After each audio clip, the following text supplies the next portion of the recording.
לפני 10 שנים יצאנו לדרך עם חלום גדול, והנה היום הביטו איזו תמונה מרגשת.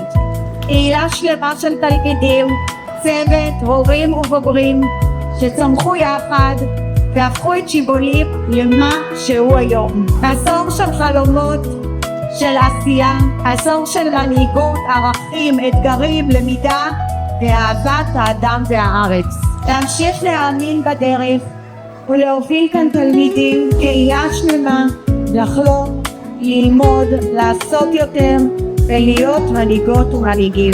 בואו נשאיר כולנו לכל אחד ונחגוג יחד את העשור הראשון שלנו ואת כל מה שעוד מחכה לנו בהמשך הדרך.